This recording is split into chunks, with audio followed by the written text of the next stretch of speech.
On Top Fuel Eliminator action here at the NHRA Quaker State Northstar Nationals. I'm Steve Evans along with Brock Yates and Ed Bruce. And our next pair, well, they're firing up right now. It'll be the youngster in his early 20s from Miami, Florida, Darrell Gwynn, versus a man at least twice his age, and that is Gene Snow, the snowman from Fort Worth, Texas. Well, I'll tell you what, Steve, we got a whole bunch of senior citizens on Top Fuel ranks. When you think about Garlitz and Mullins, both over 50, Coletta, Snow, a whole bunch of them in their 40s, been around for years and years and years. And here comes the kid, Darrell Gwynn. He moved the median age down a little bit, but only by a few months. I'll tell you, but they do respect that kid. Just ask Gene Snow, he'll tell you. In fact, I think if the kid and his family hadn't built their own Top Fuel car after retiring from the alcohol dragster race, that one of the teams would have hired Gwynn as a pure driver. He won the world championship in alcohol dragster racing, and I'll tell you, those races are more often than not decided by the driver. So that young man, no one's taken him lightly. He's already made one final round where he's defeated by Don Garlitz in New Jersey at the Summer Nationals. Well, a very cool head as well. And speaking of cool, Gene Snow brings that car that he calls Black Gold up to the line. Gene Snow, as we've said so many times before, a real pioneer in drag racing. Indeed, he has been called the father of the funny car, and I would have to agree with that. He raced professionally for a living for a long, long time. Got a big enough stake to go back to his home state of Texas and poke a few holes in the ground, and up came the Bubbling Crude. Well, you can be sure that Gene Snow is not a whole lot worried about the prize money he'll take home. He'll pay the bills no matter what. Darrell Gwynn, a little bit different matter. That's a family affair. They are racing for the money. This is a career for Darrell all the way. No one's more serious about his drag racing than 21-year-old Florida native Darrell Gwynn. But he and his family also like to have a good time as they're out trying to win these championships. The Miami Vice connotation here has nothing to do with Crockett and Tubbs blowing away the bad guys in South Florida, but rather with Darrell's dream of squeezing out the competition. He's got Joe Amato here fleeing in his little red suit, a part flying off of Gary Ormsby's car. Gary Beck bites the bullet here, and Connie Coletta trying to escape in one of his jets. And the blower coming off of Dick LaHaye's car, a valve cover. That's not unusual, actually, blown off of Bill Mullins' car. Gene Snow represented Don Garlitz, Frank Bradley, and I asked her, have you actually beat all these guys? He said, well, no, not yet. A few of them could be X'd off, but maybe all of them by the end of the season. Well, I'll tell you what, Steve, talk about a cartoonist being on the leading edge. Who else gets his artwork stuck on the nose of a 250-mile-an-hour dragster? Well, this is going to be a good race, I have a feeling. Darrell Gwynn just full of confidence that only the young can possess. Gene Snow over there, and don't get the idea, anyone, that he takes this sport casually. Gene Snow is out there running as quick and as fast as he possibly can, built a brand new car for this year, and hopes to win his first ever NHRA Top Fuel title this season. Now, he's got a whole mantle full of funny car trophies, but has still not got the deep down in Top Fuel. Darrell Gwynn looking so confident as we see one of his crewmen strap down that blower strap. That is an NHRA regulation. If a blower does go off the top of the motor, those straps will hold it down, or at least theoretically hold it down, and prevent the debris from getting into the stands or hurting some bystander. Well, apparently one of the pins had slipped out of what they call the restraint straps, and the eagle eye, one of those crewmen, caught it and put it on. They could have been shut off at a starting line, actually, technically by the starter, if those straps were not in place. There's Gene Snow, engine coming up to temperature, just burning up that nitromethane, 10-12 gallons a run. They are off right together. Oh! And the blower explodes on Darrell Gwynn's car.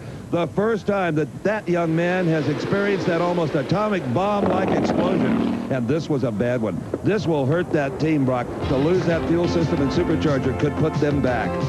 What a shame. It was a good start for both drivers. Off the line almost together, and instantly the blower goes. Let's see if we can ascertain exactly when it happened. Oh, you don't have any trouble finding that one, do you?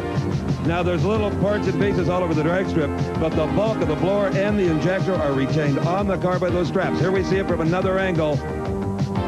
Kaboom! Just cleans it right off, and I'm sure Darrell's ears are ringing. Well, a thoroughly disappointed Darrell Gwynn. Darrell, this is a pretty rare incident for you. Yes, it is. I've never even done this with my alcohol car.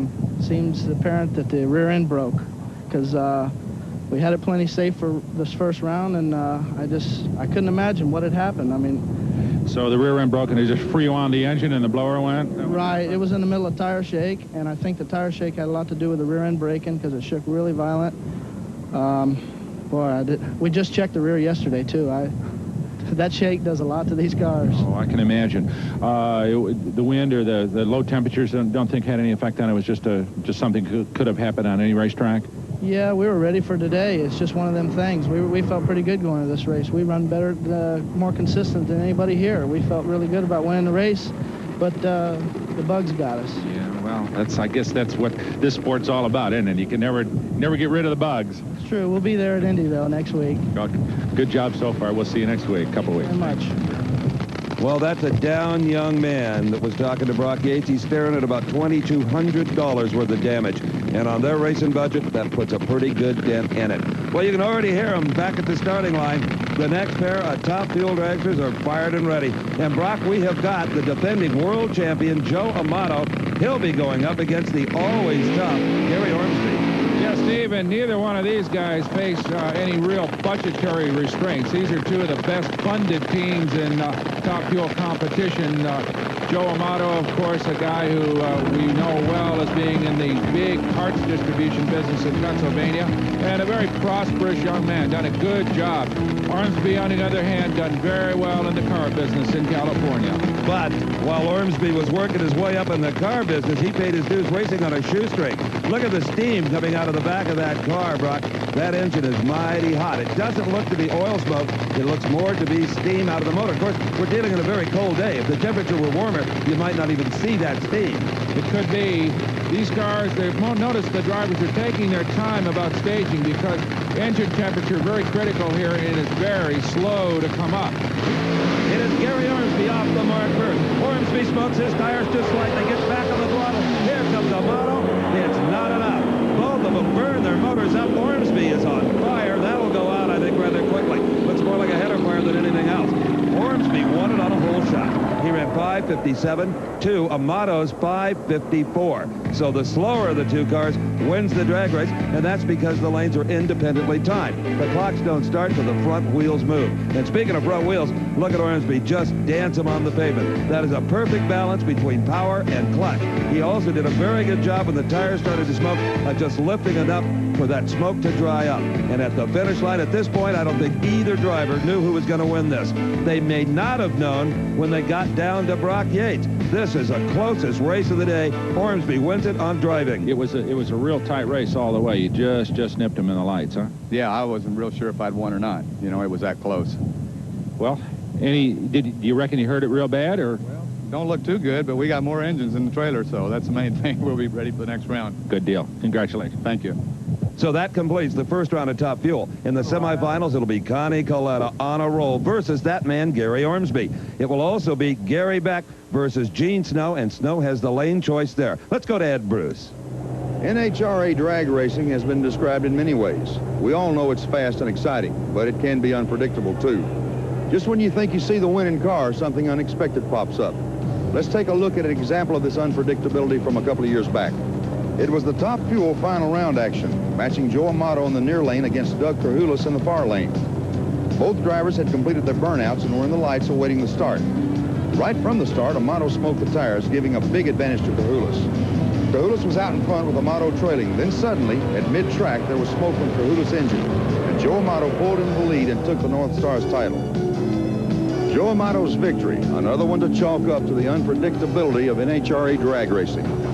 That's right, Ed. Just the slightest little thing in this sport can beat you. There's no second chances. We'll be back with the second round of those tires. The towel you're looking at is not just randomly thrown inside the chassis of Kenny Bernstein's funny car. That is a mystery towel. Nobody quite knows what's underneath it. He has used, as you well know, a lot of computer science to make that car go quickly, but he's shown up at recent events with a little device covered up by that towel. In order to find out about it, we sent our ace investigative reporter to Bernstein's pit. Well, first everyone said that this computer on board Kenny Bernstein's car was the secret to he and Dale Armstrong's success. Well, now they'll sell you this computer for about $1,500. That tells me maybe they've got something better.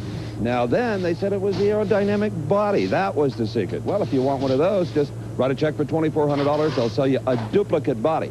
The big question now is, how soon can you buy whatever is under that white towel? There's technology there that they are not revealing, as we've seen today. There's a crewman assigned to cover up whatever is under there immediately once the body comes up. And we can't see it. I guarantee you that if you were to touch that towel, well, you'd be in the emergency hospital with a broken wrist. Well, we can report that Evans escaped from the Bernstein pit unscathed, but the mystery remains as we watch Bernstein back into line. Kenny Bernstein, what an entrepreneur. Not only has been an ace drag racer, but made a lot of money in the restaurant business too, Steve. Al Segrini has won quite a few NHRA national events, now driving the car of Joe Paisano from Southern California. And Brock, this is powered by a little different kind of an engine. In fact, Paisano designed it. It's called a JP1. That's the cylinder block. And Garlits is running one. A number of the famed teams are investigating that engine, if not already running it. So that's another innovation for this season. And they are off right together. Carrying the front wheels is Al Segrini. Segrini was away first, but it is not enough. Oh, Segrini gave Bernstein everything he had. But Kenny wins it at 577, 242 miles an hour to Al Segrini's 588. Well, he had all he wanted from Al Segrini and the JP1 motor in Paisano's car. But Bernstein, once again, driving with that uncanny steadiness that he has exhibited in recent months, just doesn't seem to make any mistakes. The car doesn't go sideways. It doesn't smoke its tires.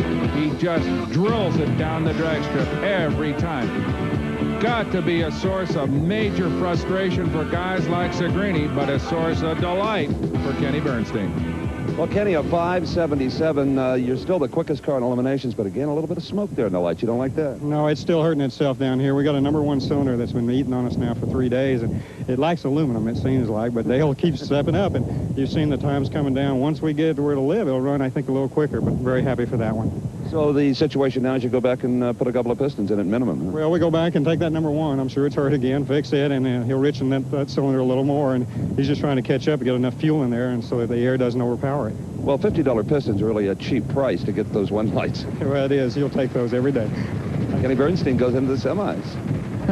And there's the man from the Holiday Inn with a towel going over the secret device up front there. Someday we'll find out about it. We may have to send Evans back to the pits, though, one more time. Okay, here is Paul Smith at the wheel of Fred Castronovo's funny car from upstate New York. He is going to go against the hometown favorite. And that, of course, Brock, is Tom Hoover from Minneapolis, the old pro. I got to tell you, Paul Smith is one of my favorites in this sport. He has been racing forever, his own cars, other people's cars. He's never made a dime in this business, but he just stays in it because he loves it so much. Someday, he just dreams he'll win that big one in the sky from Florida. Well, in the first round earlier today, Tom Hoover got by Dale Foley, but not before there was a lot of excitement. Watch the yellow Buick Somerset Regal in the near lane. Dale Foley from California. Remember, this was earlier today. Foley, one of the hottest cars in the country, a great lead, the wheels in the air, and all of a sudden, a blower explosion just about rips the car in half. Blower explosions, as you've seen, usually happen further down the racetrack. How about this? The entire car just contorts. The body almost blew right off the car backwards. Brock was there. Dale, obviously a big one. Are you all right? Oh, I'm fine. Good safety equipment. That's it. You know, I think maybe a lot of viewers would wonder about a situation like this. Does the driver get any warning at all? Anything that, even a sixth sense, it'll tell you that the blower's about to go? Well, no, the engine RPM went up just a little faster than what I could catch it, and it probably just held an intake valve open longer than it needed to, or hit a piston or something crazy like that. It was just one of those split-second deals. Yeah, microsecond, and no saving it. No, we'll be back. Good. Yeah, well, we're sorry it ended like this. Well, thank you. I'm sorry. You heard Dale say that the engine just went up too high and hung an intake valve. Well, that's exactly what happened to Darrell Gwynn earlier in Top Fuel when the rear end broke and allowed that motor to freewheel. Same set of circumstances, but with a funny car, a lot more damage because it gets the body, the windshield, the whole 9 yards. Well, here we go. Tom Hoover, just about ready. He's in the far lane. In the near lane, the scrappy little guy from Florida, Paul Smith. But what a beautiful car, Brock. Phil Castronova and his brother Fred up in upstate New York, they specialize in exotic body repairs, Ferraris, Lamborghinis. What a beautiful, beautiful car. And what a beautiful, beautiful run for Paul Smith. He is going into the semifinals. A 580. That might even be a career best for Paul Smith at 240 miles an hour. Tom Hoover on the short end of the stick at 6:12.208. We'll be back to Brainerd, Minnesota for more funny car action right after this. Stay with us.